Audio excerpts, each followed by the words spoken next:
turn the mics on and I'll introduce the show. My headset is underneath the wheel. I'll either take your ears off or Yeah. yeah. Okay, I'm going to be turning the mics on. And good afternoon, everybody. Once again, this is Richard G., and I'm here at Jersey Talk Radio.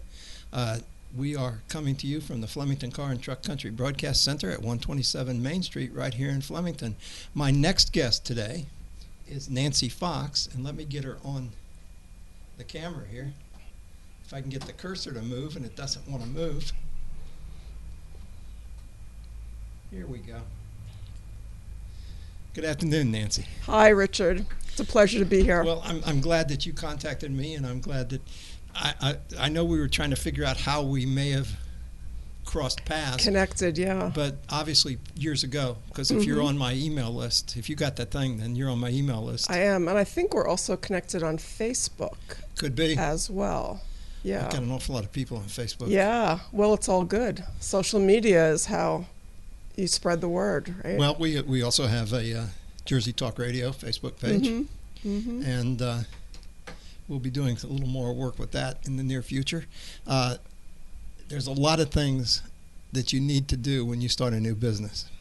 Indeed, yes. And we kind of jumped into it very quickly, and we're kind of feeling our way through. Right, right. Well, likewise with me. I'm feeling my growing pains as well. Why don't you tell everybody who you are, what you do, and then we'll talk about that. Happy to, right. So I own and operate Bankhead Estate Sales, and this is a company that conducts professional on-site sales of unwanted but still valuable goods on behalf of primarily downsizers and those who are selling an inherited property, so executors, estate executors.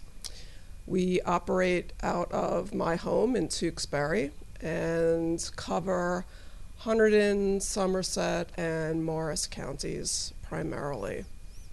So basically, it's sales of contents of houses. Exactly. So typically what will happen is, say in the case of an estate sale, the resident is deceased or is moving to a nursing home, and the either the people who are going to inherit the property or the owner themselves will say, we want the contents of the house sold. Oftentimes it's in concert with the property itself being sold.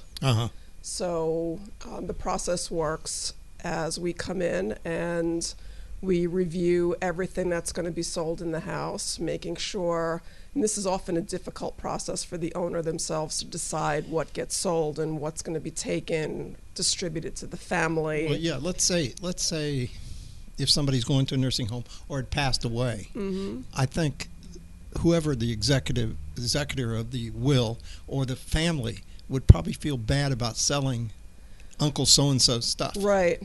And that's one of the benefits of using a company like Bankhead is that we will come in and you're really not involved in the process of disposing of your loved one's property. Right. We do it on your behalf, and you get the benefit of making some extra money. You defray the moving costs. You defray the cost of getting a company to come in and clean out.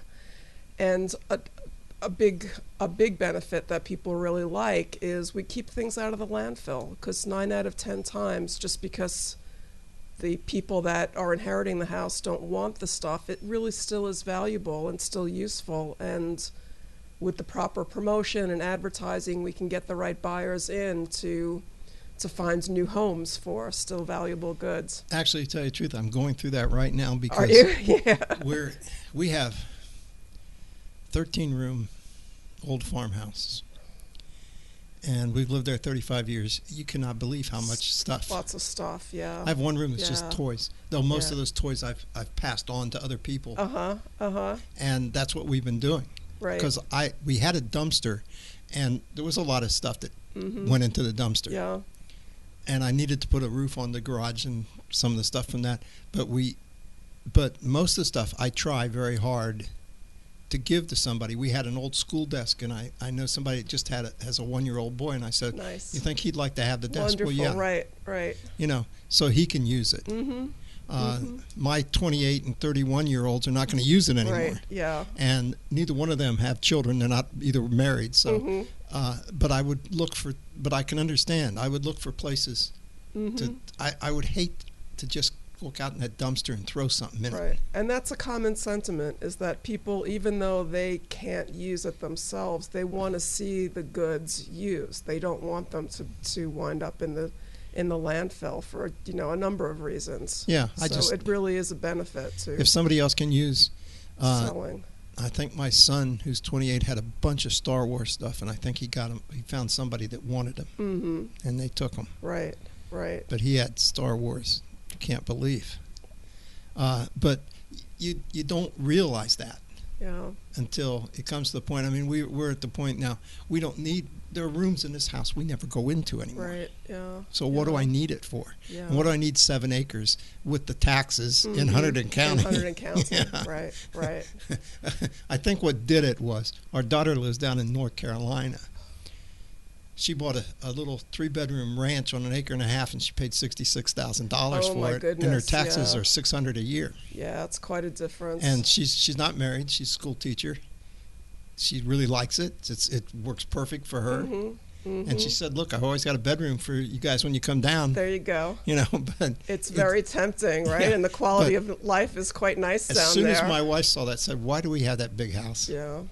Why don't we find something Yeah. like this?" Yeah. And that's been in the back of my mind. I'm pretty entrenched into this area, so it's hard for me to say, "Yeah, let's just get up and move." But Right. that's pretty much been in the back of my mind. Yeah. You'll know when the time is right. But we've decided that if nothing else, maybe we'll downsize and rent someplace. And so I'm going through what you're talking about, though I don't think we have anything of great value. Yeah. Not like You some know, people might have.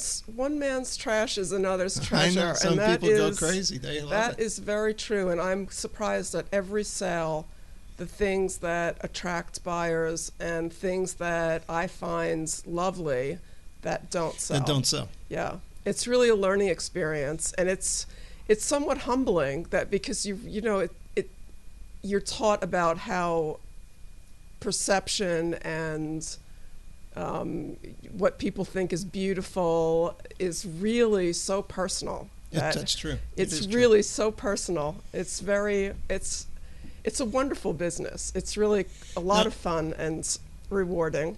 You know, when I lived years ago, I grew up in Dayton, Ohio, and I had a friend who had a bookstore, used bookstore, and he would go to estate sales and buy boxes of books, unseen, doesn't know what's inside, and every now and then find And treasure hunts, right. a book that was really worth some Nice, money. yeah. A first edition, whatever. Yeah. But yeah. he would take the other books and put them on his shelf for a quarter, and people would come in and buy them. Right. Yeah. But when you do one of these estate sales, how many days is it, or how does it work? It really depends on the inventory, on the quantity of goods that are for sale. So Okay. it's either 3 days or 2 days, Oh, okay. and that's So it could sort be a of the- Friday, Saturday, Sunday, or Saturday and Sunday. Right. It could be a. I will do a Thursday, Friday, Saturday, or a Friday, Saturday. Okay. And then if there's lots of goods, we can repeat for a second weekend. But typically the dealers and the collectors will come very early the morning of the first day. Yeah, that's kind of like all the yard sales and stuff. Right. So the first morning is very busy with professionals that are coming looking for a specific item that's been advertised. And then the rest of the sale, and certainly on Saturday, is more of just the general consumer buyer that's looking for a bargain or needs a piece to finish off a room, or sending their child to college and looking for some furnishings. Sure. Things like that, or somebody just that's a collector of something or another. People collect everything. Now, I need to ask you this. What do you get paid to do this? Is it a percentage of the sale? It is. The compensation is pretty straightforward. based on the amount of inventory to be sold, we'll figure out a percentage, Okay. and that's our commission. So we're very much motivated to, with the same thing as the owner. I want to sell as much as I can because that's how I make money, and the buyer wants me to sell as much as I can. So it's a real, we're doing the same for the same purpose, Sure. right? We're on the But same who motivation. prices? Who prices this stuff? We price everything.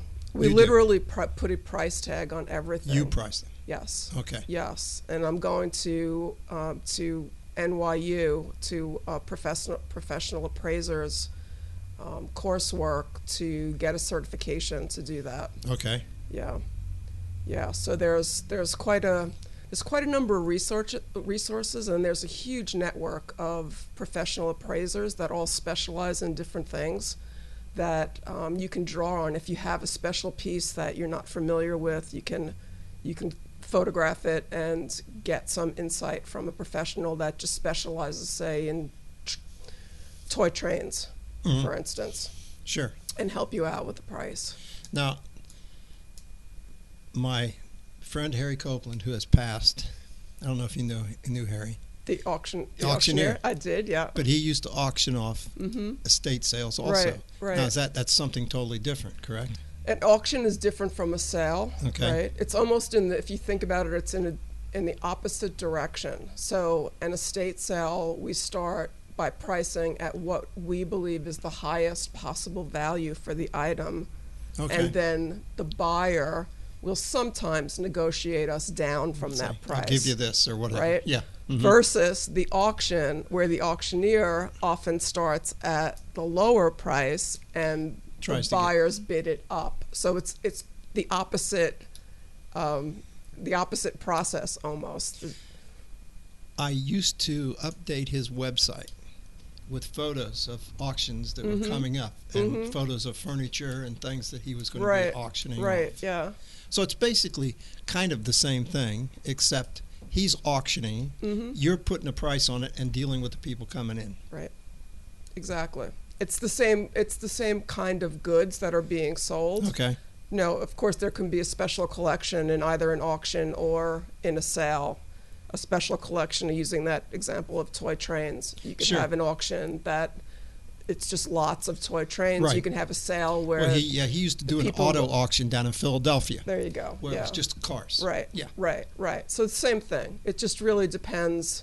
The costs are different. An auctioneer will take a different cost as often. I forget what he told me because I've had him on the radio, but but I'm old and it was years ago and I don't remember exactly what he told me, what his percentage was.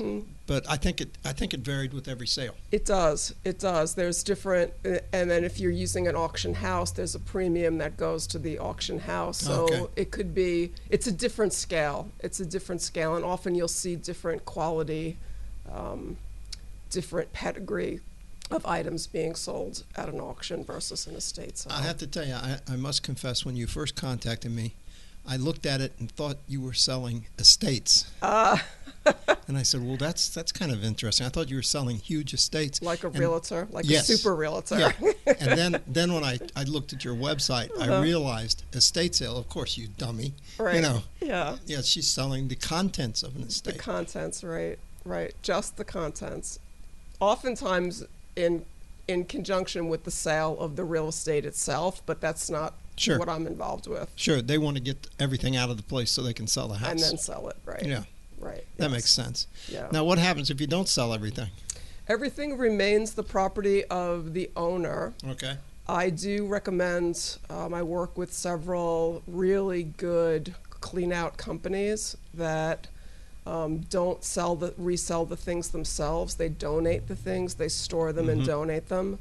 A company in Somerville particularly that is really gracious with, they support domestic violence groups Okay. and recovering alcoholics, people that are looking for furnishings and they need household goods. So I like that. I like to give the business to somebody who's going to do the right thing with it. Again, it stays out of the landfill. It's not just a clean out company that's going to haul it off to Right. the dump. and things find a second life that way, and the owner gets a tax receipt for the donation. So everybody makes out. So everybody's good. How'd you get into doing this? So I spent the first 31 years of my career on Wall Street, hence Bankhead Estate Sales. What did you do on Wall Street? I did many things, but before I left, I was the marketing manager for Deutsche Bank. Oh. And had a wonderful opportunity there. Spent 16 years there. I was always in marketing and sales and project management. And after I left there, which is really the culmination of a very bad experience at 9/11, and then another bad experience for the Occupy Wall Street gang. I remember that. And so I said enough is enough, and the bank was very gracious to help me take a soft landing from the whole Wall Street world, and that was 4 years ago.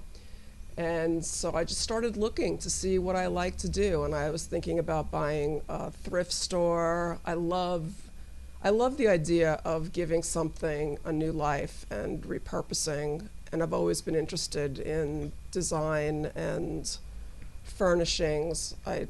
100 years ago, I went to FIT for design before my banking career started. So I had a loft in Manhattan, two blocks down from FIT. Did you really? Well, on 27th Street. Did you really? Well, that was my. I would go to FIT, and then I would get on the number 1 train, go downtown, and work at a bank at night to make some extra cash. So I lived on 6th and 27th. Did you? Yeah, right there at the beginning of the garment district, right? Well, right at the flower. The flower market. The plant district, right there. Right. Yeah, I used to Lovely. go over and get their plants that were in the basement that were dying, and the whole one wall was almost all windows. Oh, and I cool. would just put them. Oh, and nice, yeah. And they'd give them to me for a couple of bucks. Nice, right? Just to get rid of them, find a home for them. And they would flourish. Because they would just sit there, and I didn't care if they looked like one thing had been beaten off of it or whatever. And they would flourish. The beauty is plants grow, right? Yeah. Yeah. But that's funny because I had a loft on 27th Street, and FIT was 2 blocks down. Right. I know exactly where it is. Yep. I went there before. I went there and got a part-time job because I needed the money at a bank. And when I graduated from FIT, I had 2 offers for employment. I had an offer to make $9,000 working at an antique shop, $9,000 a year at an antique shop on the Upper East Side. And I had an offer to become full-time at the bank for $13,000. So I said to myself, Nancy, you're just going to do this for a year or 2, then you'll find a guy, you'll get married, and that'll be that. Yeah. Right. And then it was 31 years later, and I just found that I was pretty good at what I did and kept going to school and just got more into the whole Wall Street world. So you may have been at FIT when I had my loft. Is that right? I graduated from FIT in 1980. Which I guess I shouldn't say because that makes me an old bat. I was still. Were you? Yeah. I worked at Newsweek from 1974 to 1995. Oh my gosh! All right. So. Yeah. And so. So you were in the thick of things for sure. We may have passed on the street. That's and right. Never knew it. Yeah. Yeah. That's funny. That's funny. I also now I'll tell you a story. I also did some modeling, I guess, again to make some money when I was when I was going to FIT, and my first assignment was to be a Club Med. I wore a billboard on the front and the back that was promoting Club Med. Okay. And I had to walk up and down 7th Avenue. Oh my God. At lunchtime, and at that time all the laborers were Puerto Rican. Yeah, and they were all going, ooh, nice eyes, baby. And I came home and I told my mother, I don't think I want to do any more modeling. That would be, that was it. That was my big career at the. that's one of the problems of the city is a lot of those workers and the way they yell at women. Right. And that was back in the day. I mean, I don't know that you'd get away with it so much now, but back then everything was fair game. Right? Yeah, I was right there. Yeah, that's funny. See, small world. Yeah, it is. Small world. It is. I was right there. In fact, to tell you the truth, if I would not have married the woman I'm married to now, and she didn't want to have kids, I'd still be there. You'd still be in town, yeah. Yeah. Yeah. I would have probably never There's left. nothing like the city. No, there really there's, isn't. Yeah. and people look at me when I say that, like, "Are you crazy?" But no. Yeah.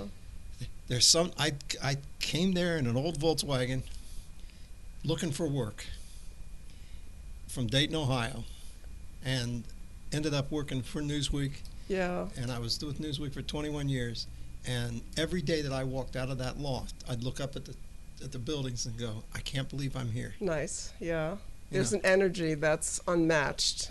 And I've been to a lot of cities around the world, and there's an I have energy too. in New York that's really New York is unmatched. totally different than Yeah. any place. Mm-hmm. And like I said, if I wouldn't have not married this woman who said, "Well, I'd like to have kids, and we can't have kids in Manhattan," Mm-hmm. I would probably still be living. Yeah. Yeah. I would have probably died in Manhattan. Uh-huh. Yeah, there's nothing like it. No, Well, there's another route. You can do the ranch in North Carolina, or you can get the loft in I don't think. Tribeca. See, my wife grew up in Queens, and I think she's very happy being out. She's of- yeah.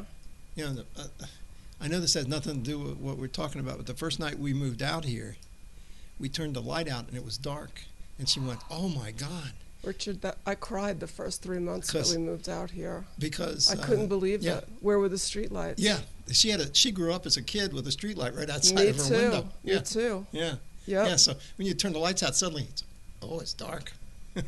Where were the streetlights? Where are the curbs? How do you drive with your? I only used my bright lights for one thing in my car, and it wasn't to see. It was to express an opinion to the driver ahead of me. And suddenly, I had to learn how to drive with my bright lights on at night, because it's very dark out here. Yeah. Yeah. Yeah. It took me quite a The other adjustment. thing about being here, you see the stars. You don't see the stars in the city Right. because of all the lights in the city. Oh, this is God's country. We're Yeah. blessed to live out No, here. I'm not complaining about Yeah. being here, and I grew up in Dayton, Ohio, which was kind of similar to here. Mm-hmm. But there was something I always, even as a teenager, said, "I got to be in New York. I'm an artist. I got to be in New York City." Right. And actually, what happened is I was at a party with a bunch of friends, and I was saying it again, and somebody said, "We're tired of hearing that. When are you going to go?" Just go. And I Yeah. said, "Tomorrow." And I just got in my Volkswagen and drove. Did you really? Wow. Had no That's job. courageous. I had no job. Yeah. Nothing. Yeah. Drove to New York Good City. for you. And got the first job I could get, and then ended up working with Newsweek. Uh-huh. And it got the loft. I always wanted to have a loft. I had the third floor of a building, 2,500 square feet. It was. You wish you had that lease today, right? Oh yeah. At the- Okay. If I told you how much I paid then, I bet.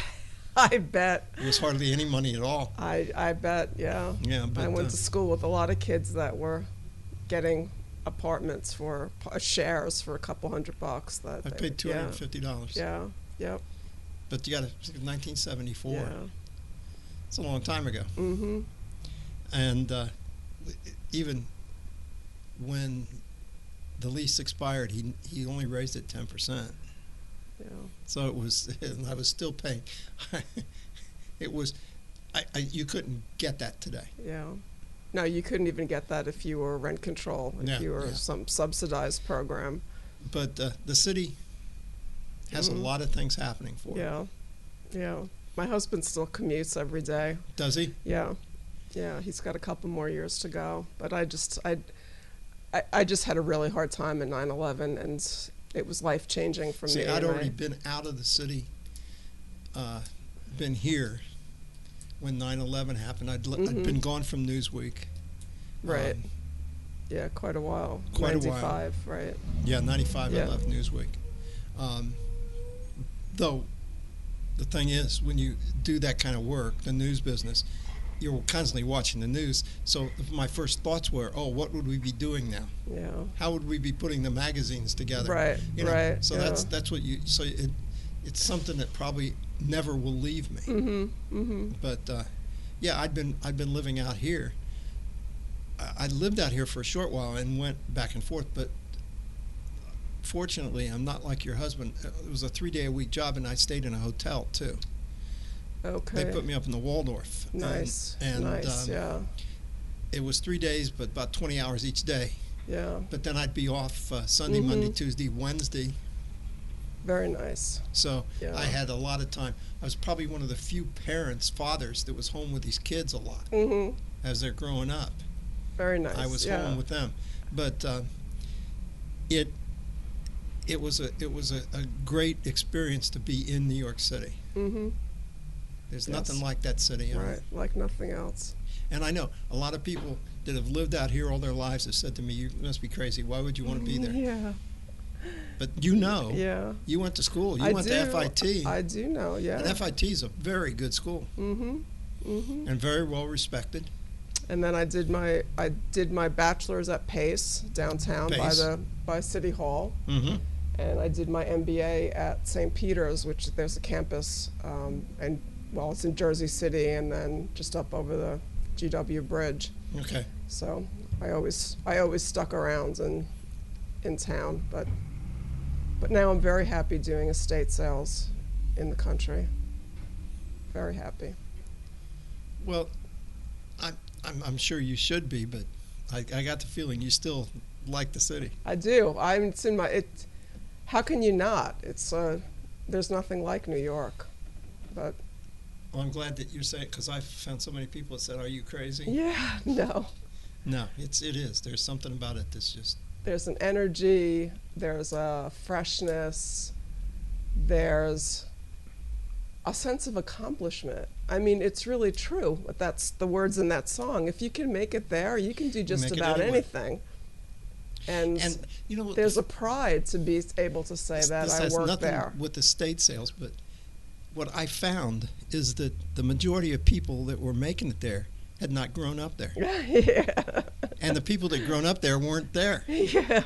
We were all people from all From over elsewhere, the world. really? Yeah, Yeah. And there was a large group of us that were from various parts of the world. There were a lot of people from Ohio working at Newsweek. Isn't that interesting, huh? And Yeah. it wasn't the people that lived there. It was Right. the people coming in. Right, yeah, yeah. But Well, I was born and raised on Staten Island, so so you were just I a was boat just ride a away. commute away, right? Yeah, a boat ride away. That's right. That's right. That Right. was one of the, whenever people came to visit us, we always took them down We to the had to Staten Island Ferry. Take the ferry trip, yeah. Yeah, take them there, go Yeah. up the Empire State Building. Mm-hmm. Mm-hmm. That's right. Yeah. Top of the World Trade Center. Yeah. I never went up there. Is that right? I don't like high places. Oh, And yeah. when we go up to Empire State Building, I just stood against the wall. Is that right? Yeah, yeah.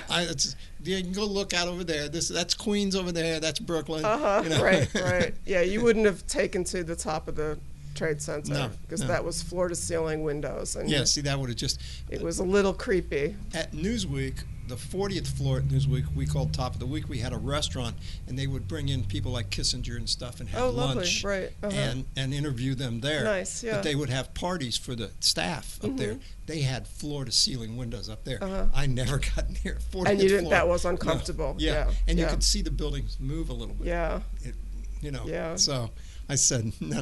that's not good. Yeah. No. But I'm not one of these people that likes heights. So, Mhm. but yeah, it was great. So Hunterdon County's a good place then, because there's not much high going on around here. No, the highest I get is our second floor of our house. There you go. and when the guys were there working on the roof, I don't even go up there. Or maybe a balloon trip or something. I've if never you taken- really see that scares me. I Yeah. wouldn't do that. I like my feet on terra His- firma. His name just went out of my mind, the guy that does the balloon thing each year here.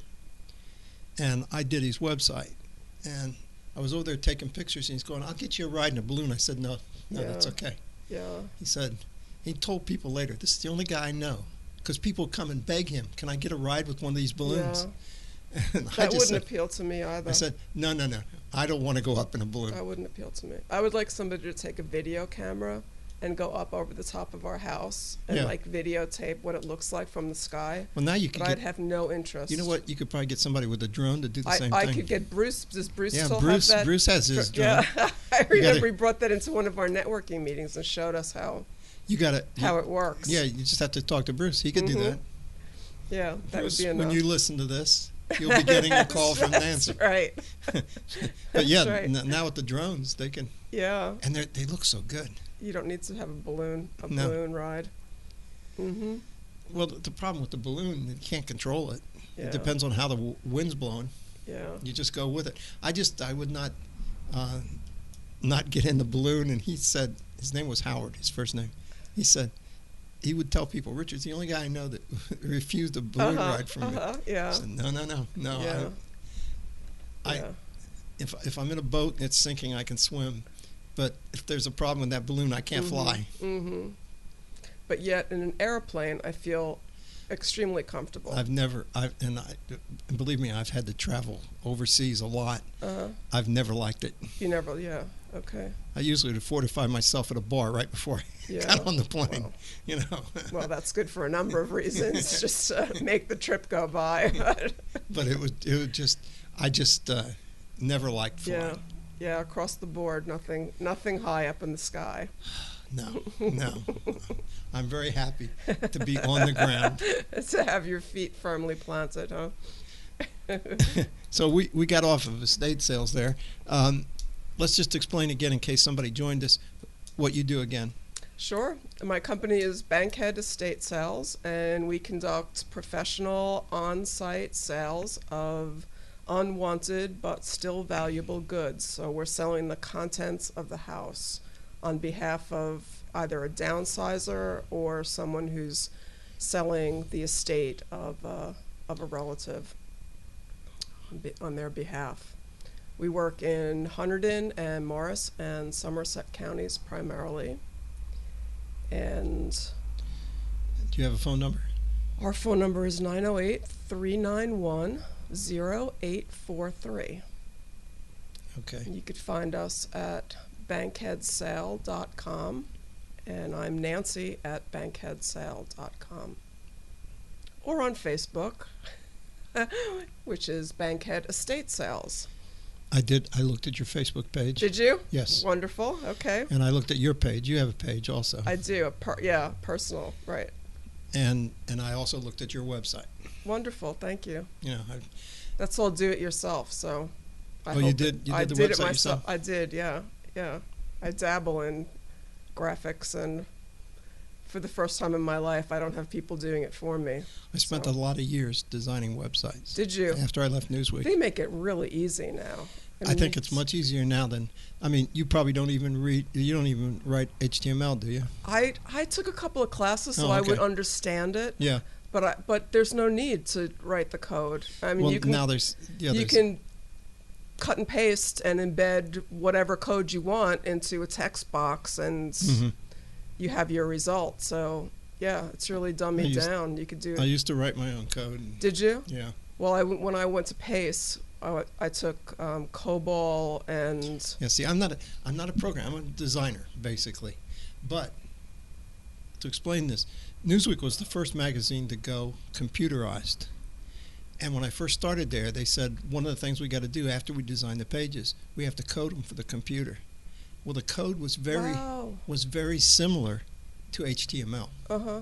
So when I looked at HTML, I said, "Oh, that's very similar to what we were doing at Newsweek." Really? Okay. And if we Oh, wanted, that's interesting. and so, and what we do, we design pages, and then we punch in a code so that the page would print out. Okay. And Interesting. Yeah. and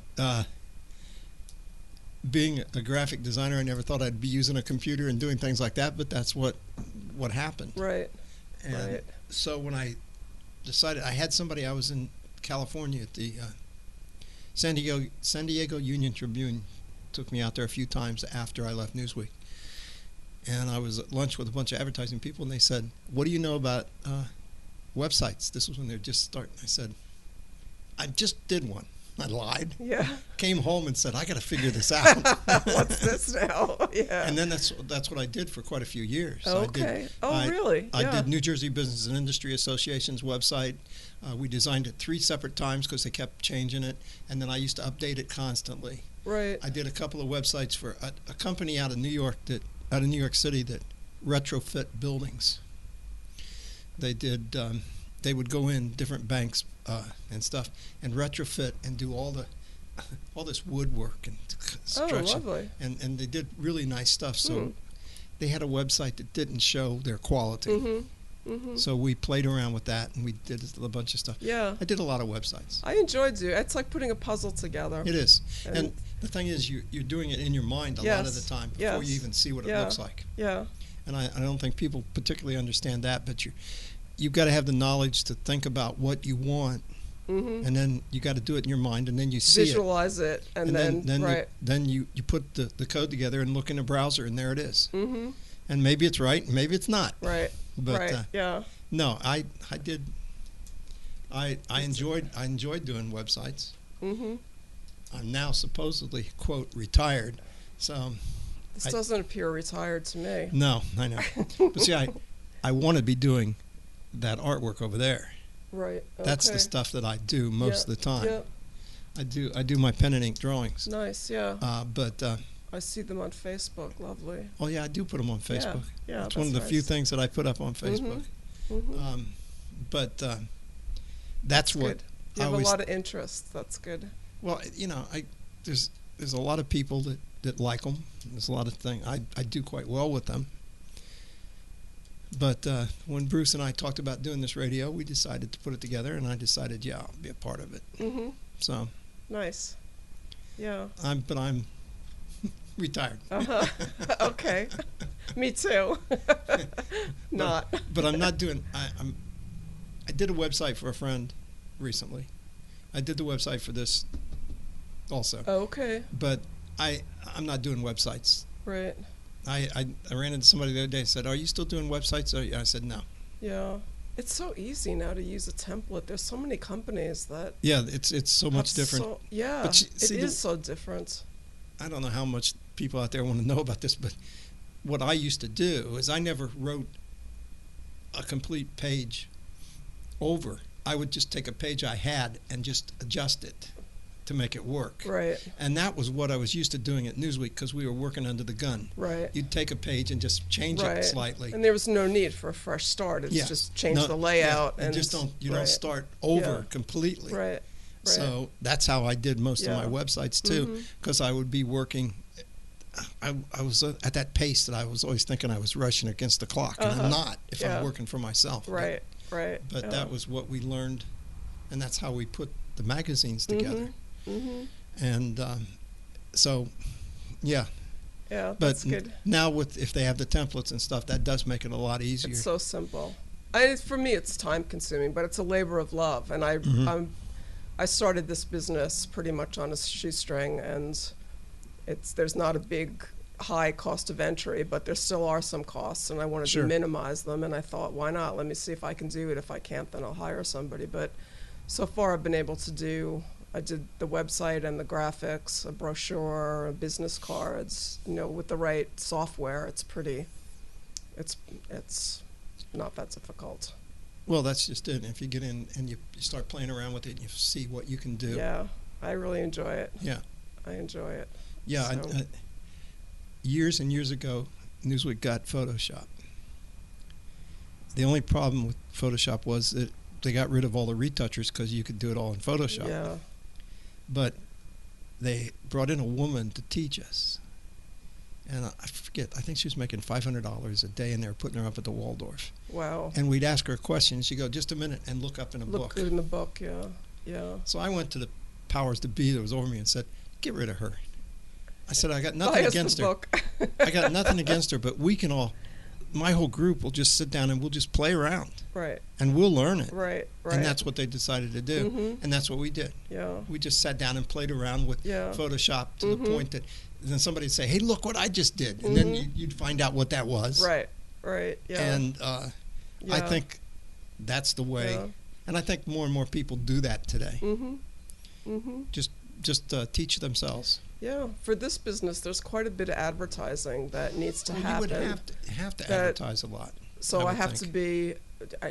It's good that I have some knowledge of photography. Sure. Each item needs to be photographed, and then I'll tell you what, you got it much easier today. yeah, everything is once you have the process down, then you have to upload the pictures. We advertise in a number of different websites that appeal to specific buyer segments and collectors, dealers. So there's a process there where you really have to be at least somewhat tech savvy to participate. See, it's so nice with the digital cameras because I still have a darkroom. I've still got 4 35mm cameras and one 4x5. I'm never going to use them again. You need an estate sale. I'm never going to use them again. And I've still got enlargers. But if I needed to put something on, I'd have to take the photo, develop the film, print, all that stuff. Right. Today, you snap a picture and just download it or put it upload right into your computer. And send it off. Yeah, that's to get something appraised now. If there's some special item that I'm not familiar with, it's just so easy to photograph it And send it over. and send it to the expert and have them, give me their opinion and then do the pricing on it. So, yeah, technology, of course, makes everything easier, faster. I enter a lot of art shows. You used to have to either send slides of your work, you had to take pictures and send slides, You're right. or you would have to deliver the work and they would judge what ones they were going to use. Today, I can just snap some pictures and email them, and they'll come back and say, send us this one, this I like one, this one. Yeah. And it's so much simpler. Yeah. Though I do miss those nights in the darkroom. We've got a lady that does a show here on Mondays about animals, and she does. Oh, Kathy Sauer. I I know Kathy. Yeah. Oh, okay. Yeah. And she uses a red light like an acupuncture because she Oh, said, yes, I've seen her do that. she Yes. said red light is very soothing. Yes. Well, now I suddenly realized in darkroom you use a red light. Oh. And I'd be working out there and feel isn't so that interesting? comfortable. Yeah, isn't that interesting? Maybe have a little music playing in the background and the red light on, and I would be there all night. That is very interesting. So when she said that, I said, "Oh, now I suddenly understand about Right. the red light." Something very comforting, I'm sure, about that. Yeah. So, Kathy Yeah. does a show here on Mondays. Yeah. Well, I met Kathy at the same time I met Bruce Oh, okay. at a networking group Okay. a couple of years back when I was just starting out, just learning about the county that I moved to. And did you find networking was worthwhile for you? It really didn't pay for me. Really? Yeah, at the time I was doing, and I still do a bit of marketing, strategic planning work, which is what I did when I worked on Wall Street in the later years. And so promoting that and looking for referrals locally, it really wasn't cost effective for me to do that in a local networking group. It was more focused on people that were in the trades. Somebody needs a plumber or somebody needs an electrician. That's probably true. Yeah. It seemed to me that was who was getting the most business, and then there's quotas that if you don't refer the business. What were you in a BNI? So yes, the BNI. Yes, Yeah, that's see, how we all met. Yeah, I've always avoided the BNI. I was in one called LaTip once. It's the same thing as BNI. Yeah, I mean the concept is great for the people that own the franchises. It's a great deal. I've been in a lot of networking groups that were free. Mm-hmm. And actually, when we decided to start this radio, I suddenly realized after 20 years of doing networking that I knew an awful lot of people that helped us out. Right. So I contacted a bunch of people, and we went from there. Yeah. But I always considered networking worthwhile. But I'm sure it depends on your business, too. Right. Right. And it depends on the other people in the group that you're with, which you have some control about who that is, but not ultimate control. Mm-hmm. And if you're working with, say, somebody who's in a business in the same sort of a similar business where you'd have the opportunity to refer people back and forth. Sure. And if they're not someone who you think does a good job, then you're really stuck because you're not going to refer Exactly. based on, give out your own chance your own reputation for Well, no, somebody to that's make you look bad. exactly. No, I totally agree with that. Exactly. Um, It was a great experience. I stayed with it for about a year, I think, and met a lot of great people I that was I just- still. I was just in a networking group yesterday. Were you? Yeah. Well, I still do the leads from the chamber. Oh, the chamber. Okay. Okay. And I still do the card clubs from the That's chamber. Miss Judy Gold.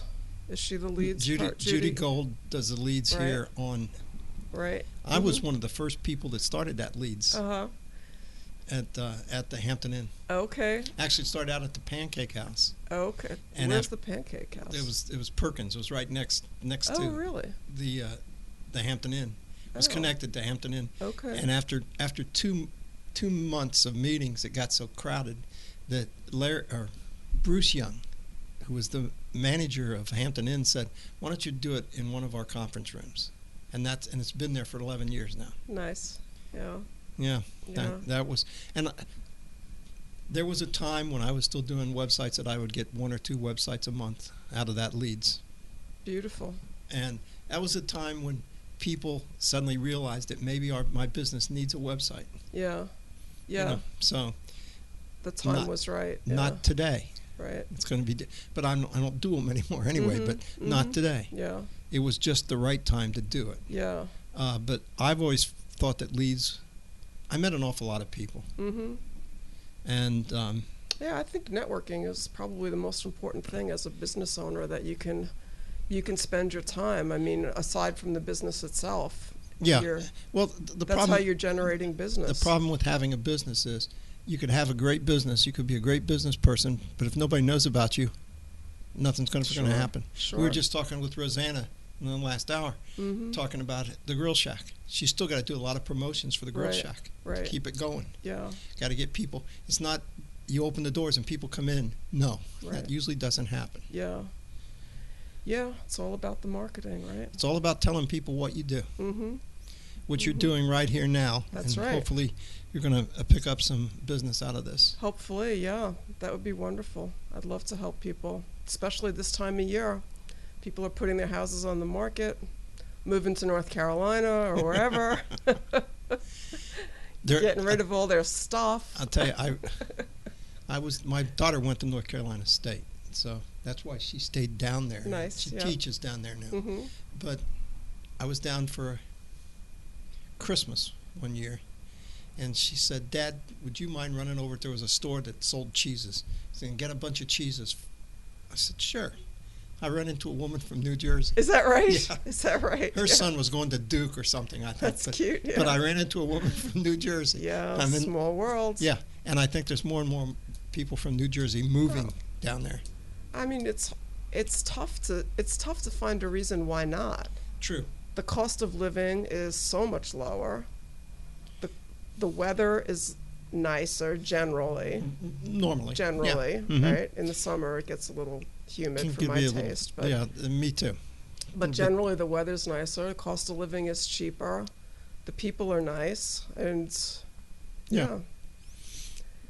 In New Jersey, if the roads get any better, we're all going to have to walk around soon. Yeah. If they get any worse, rather, we're all going to be walking. Yeah, very true. Bad It's- stuff. There are, and I can see with a lot of the houses that have been built, with the big houses and people wanting to move into something smaller, Yeah. like myself, because even though my son is still living there, I never see him. Mm-hmm. I mean, he's in college and he teaches karate at night. I'll So he's say not around. Yeah. I'll say goodbye in the morning, and then about 10 o'clock he'll be home.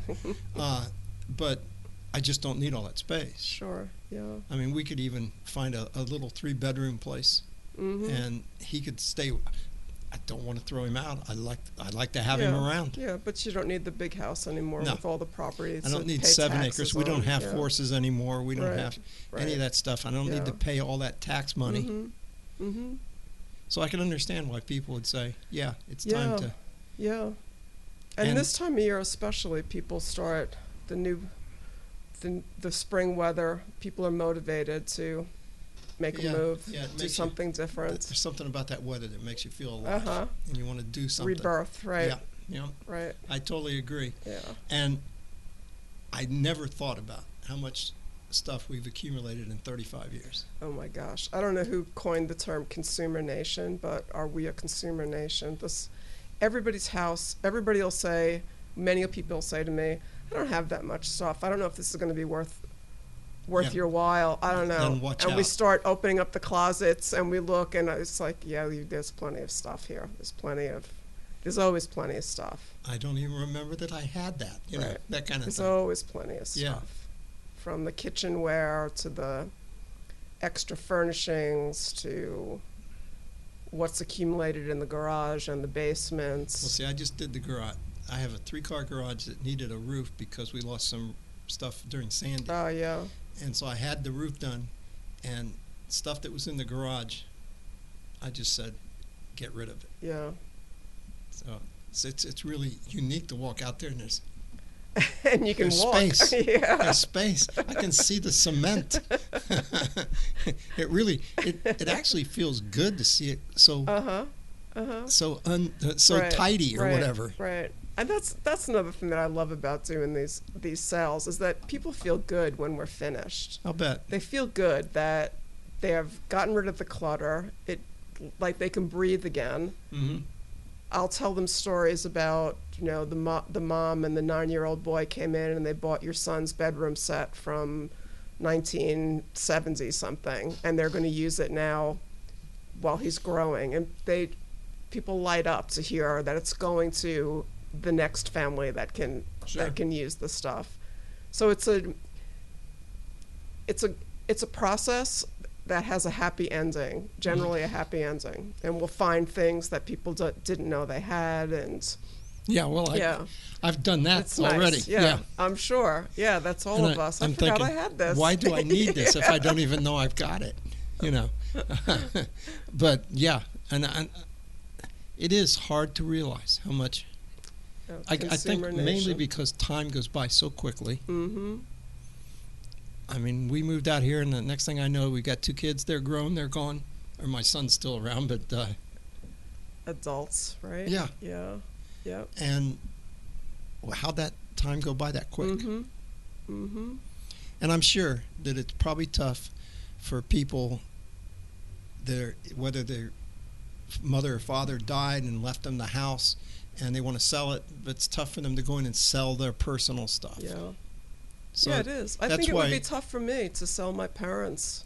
that's why Stuff. you work such a great Yeah. service. Yeah, it is really a benefit, and there's trust involved, and you have to develop a relationship, and But you don't have an attachment to that stuff. exactly, and that makes it easy for me to sell it, and it makes it sometimes impossible for the owners to even look at the stuff. Yeah. They don't want any part of it. I can understand. Years ago on Mine Street, I had a gallery. And I had my artwork in there, but I had other people's too. It was real easy for me to sell other people's artwork. It was harder for me to sell Sell mine, your own, yeah. to talk about myself. Sure. But it was real easy for me to say, "Oh yeah, Yeah. this is so and so. Don't they Yeah. do great?"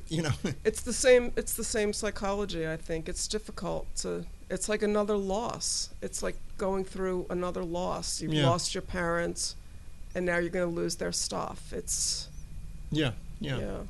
And I have to have compassion for people. not to get religious or anything, but they don't care. Mm. They're much happier wherever they're at. Mm-hmm. Mm-hmm. They don't care that you're getting rid of that stuff. Oh yeah, right. But right. Yeah, but the family members oftentimes finds it hard to. and that was somebody Sort said through. something once. You don't own anything. You're a long-term renter. Yeah, because as soon as you're dead, Well, you you're not can't taking take that it with stuff you. with you. Yeah, so you don't Right. you don't own anything except yourself. You're going to be going. I tell my parents that you can't take it with you. Enjoy it. Enjoy yourselves now. I agree. Right? I agree. Yeah. Have a good time Yeah. because you don't own it. Mm-hmm. Mm-hmm. But I could understand, and I think what you do is a benefit. Yeah. It really makes me feel good, and I hadn't been able to say that for many years, and with the other work that I did, Mhm. it was a whole different dynamic. This is fun, and it's doing good for other people, and it's keeping stuff out of the landfill, which is great. And I agree with that too. Yeah, yeah, yeah. It's all good. I hope to be able to do more and more of it. This is. But as you say, like this person talking about buying a bed for their kid. Yeah. So it's going to be used by somebody else for a while, and not just thrown away. Right. That happens all the time. A mom will come in and buy odd pieces of china because her 13-year-old little girl is having a birthday party and she's going to set a tea party for her kids. Okay. That's the kind of things that people come, and I love to share those stories because it really makes, like, a lot of times the owner is going into a nursing home, so virtually everything is being sold, but Sure. they're still alive, and it just warms my heart to be able to share those stories, and they appreciate. It's oftentimes a lady. They appreciate it too, to know, oh, it's going to go. Somebody's going to use my stuff. Somebody's going to get some pleasure out of Sure. it. Exactly. You know, bought my plants. It's good. One more time, tell everybody who you are, your phone number, and all that. Sure, I'm because Nancy Fox. We're almost out of time. Wow, that was fast. Yeah, That was fast. it goes by quick. Enjoyable conversation. I'm Nancy Fox, and I am the owner-operator of Bankhead Estate Sales. We conduct professional on-site sales of still valuable but unwanted goods. So we will sell all the contents of a house. We operate in Hunterdon, Somerset, and Morris counties. And if you've got any questions at all, You can reach me you can call me at 908-391-0843 or reach out. My email is nancy@bankheadsale.com, or you can check us out on Facebook is Bankhead Estate Sales. Look forward to hearing from anybody who's downsizing or selling a property on behalf of an estate. sure. Well, I want to thank you for getting in touch with me. Thank you. It was a pleasure talking with you. And it was, I thought it was very informative. Good. And I can tell by your smile, and people can see it, that you enjoy what you're doing. I do very much. I do very much. Yeah, I can tell by your smile. Well, that's going to do it for us for today, everybody. And I want to thank everybody for listening. Once again, if anybody's looking to see any of the archives or anything, you can go to jerseytalkradio.com and just hit the watch button, and you'll see the archives. You'll see all the shows. They're all there. Perfect. Thank you, Richard. Okay, thank It was you. a pleasure. Okay, the microphone's off. Cool. No, I just got to shut everything down. It was a pleasure. I can't believe that was an hour. That blew by. Holy Yeah, smokes. You went by. It goes by pretty fast. It Yeah. really does. Yeah, all good.